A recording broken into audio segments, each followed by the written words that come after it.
बुंदेलखंड के अंचल में बीजेपी के नेताओं के बीच कलह और गुटबाजी गहराती जा रही है। मैं आपको ये पहले भी बता चुका हूं कि इसी अंचल के सागर जिले में किस तरह बीजेपी के दिग्गज एक दूसरे से मनमुटाव रखते हैं। इस बारे में और डिटेल में जानना है तो आप न्यूज स्ट्राइक का एपिसोड देख सकते हैं, लिंक डिस्क्रिप्शन बॉक्स में आपको मिल जाएगी। बात करते हैं फिलहाल मामला क्या रूप ले चुका है।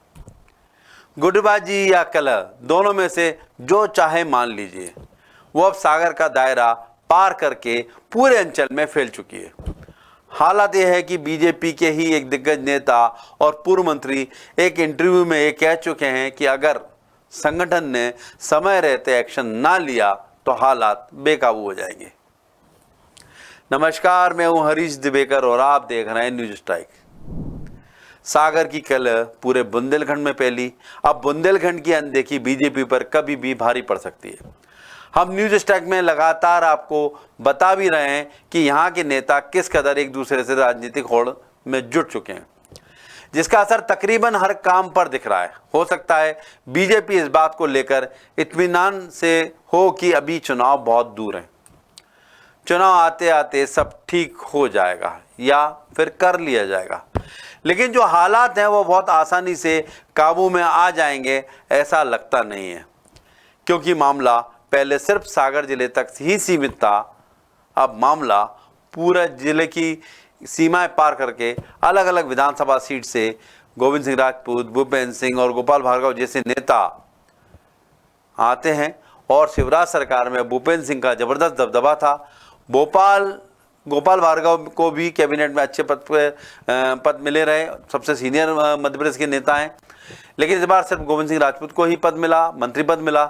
अब अपनी अनदेखी पर गोपाल भार्गव तो चुप्पी साध कर बैठ गए और पूरी कोशिश भी कर रहे हैं कि चुप्पी साधे रहें, लेकिन भूपेंद्र सिंह फ्रंट फुट पर खेलते दिखते हैं, जिसका नतीजा है कि सागर जिले से अक्सर भाजपाइयों के टकराव की खबर आती है, जबकि विपक्ष से टकराने की खबर आनी चाहिए, लेकिन भाजपा ही आपस में टकराने, विपक्ष की जरूरत ही नहीं है। लेकिन मामला अब उतना सिमटा हुआ नहीं रह गया। इस गुटबाजी की आंच अब छतरपुर, टीकमगढ़ और पन्ना जिले तक में पहुंच रही है। छतरपुर की बात करें तो छतरपुर सांसद और केंद्रीय मंत्री वीरेंद्र कुमार तो अपनी पार्टी के नेताओं के निशाने पर काफ़ी पहले से हैं। बीजेपी नेता मानवेंद्र सिंह वीरेंद्र सिंह पर गंभीर आरोप लगा चुके हैं। उनके आरोप थे कि वीरेंद्र सिंह ने ऐसे लोगों को अपना प्रतिनिधि बना दिया है जिन पर गंभीर आपराधिक मामले दर्ज हैं। ये मामला इतना बड़ा था कि वीरेंद्र सिंह को अपने सभी सांसद प्रतिनिधियों को हटाना पड़ गया था, क्योंकि ये मामला दिल्ली तक चला गया था और सांसद की छवि पर असर आ रहा था। हैरानी की बात यह कि सांसद प्रतिनिधियों की संख्या भी कुछ कम नहीं थी। उन्होंने पूरे 200 सांसद प्रतिनिधि बनाए हुए थे। मानवेंद्र सिंह के अलावा विधायक ललिता यादव, अरविंद पटेरिया, कामाख्या प्रताप से भी सांसद महोदय की कुछ खास पटरी नहीं बैठ रही। एक तरह से देखा जाए तो अपने क्षेत्र टीकमगढ़ और छतरपुर के तकरीबन सभी नेताओं से उनकी ठनी हुई है।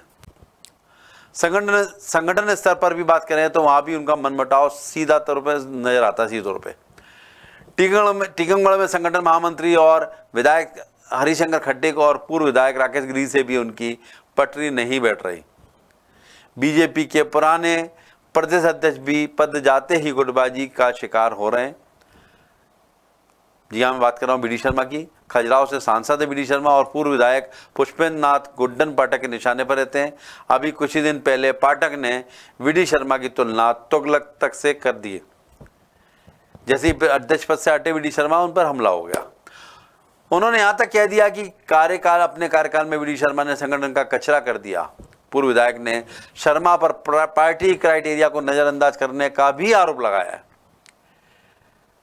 हम बार बार कह रहे हैं, सागर का जो मामला है, वो युद्ध है, वो लगभग बुंदेलखंड में फैल रहा है। सागर में भी एक नया मामला गर्मा गया है। मामला है कि जेसी नगर से जुड़ा हुआ है, जिसके नाम बदलने की अटकलें जोरों पर हैं। इस मामले पर मंत्री गोविंद सिंह राजपूत ने बिना किसी का नाम लिए ये कहा कि कुछ बीजेपी नेता कांग्रेसियों के साथ मिलकर भ्रम फैला रहे हैं। जनता की इच्छा है तो नाम नहीं बदला जाएगा। ये स्क्रिप्ट लिखे जाने तक भूपेंद्र सिंह ने इस पर कोई प्रतिक्रिया नहीं दी थी। हम भूपेंद्र सिंह का नाम इसलिए दे रहे हैं कि जाहिर है गोविंद सिंह ने बिना नाम लिए तो इनडायरेक्टली भूपेंद्र सिंह पे हमला किया था। बड़े नेताओं के बीच मनमुटाव की आग में सागर की नगर निगम भी जलने लगी है। महापौर संगीता सुशील तिवारी पर भी इसका असर नजर आने लगा। इस गुटबाजी का शिकार रावण दहन का कार्यक्रम भी हुआ, जिसमें खुद महापौर नहीं पहुंची। उनका आरोप है कि किसी नेता के कहने पर नगर निगम कमिश्नर उन्हें अपमानित कर रहे हैं। रावण दहन कार्यक्रम से जुड़े कार्ड में उनका नाम 5वें नंबर पर रखा गया है, जबकि महापौर होने के नाम से प्रथम जिले के व्यक्ति होते हैं, जिससे वो नाराज हो गई। आपको बता दूं कि संगीता सुशील तिवारी भूपेंद्र सिंह की कट्टर समर्थक मानी जाती हैं। उनके आरोप की उंगली किस ओर उठ रही है, ये आप अंदाजा लगा सकते हैं, आसानी से लगा सकते हैं। बुंदेलखंड में बीजेपी किस कदर आपस में उलझ रही है, बीजेपी नेता किस तरह आपस में लड़ रहे हैं, ये अंदाजा इसी बात से लगाया जा सकता है कि सागर विधायक शैलेंद्र जैन और पूर्व मंत्री और रैली से विधायक गोपाल भार्गव दोनों ने एक इंटरव्यू में संगठन से हस्तक्षेप करने की गुजारिश की है। गोपाल भार्गव ने यहाँ तक कहा है कि क्षेत्र में स्थितियाँ लगातार 4-5 साल से खराब होती जा रही हैं। नेतृत्व को जल्द इस पर ध्यान देना होगा, वरना नुकसान ज़्यादा हो सकता है। मुझे भी लगता है कि पार्टी के एक वरिष्ठ नेता की इस वार्निंग पर पार्टी के तमाम बड़े नेताओं को गौर करना चाहिए।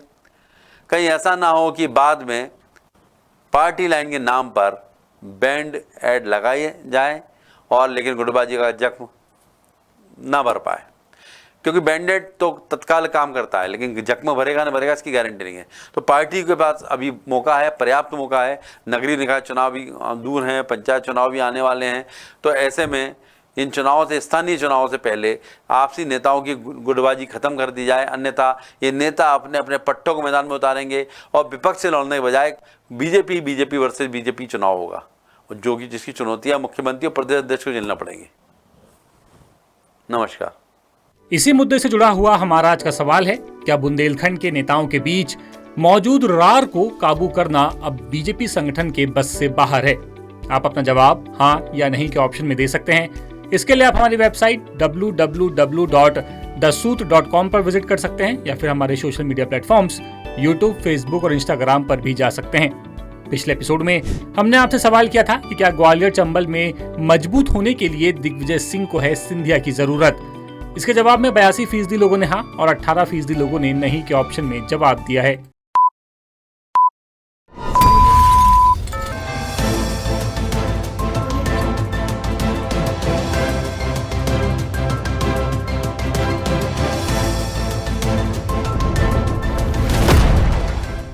लेटेस्ट, इन्वेस्टिगेटिव और इन डेप्थ खबरें देखने के लिए ज्वाइन कीजिए द सूत्र का व्हाट्सएप चैनल, सब्सक्राइब कीजिए यूट्यूब चैनल, लाइक कीजिए फेसबुक पेज और पढ़ते रहिए वेबसाइट www.daसूत्र.com।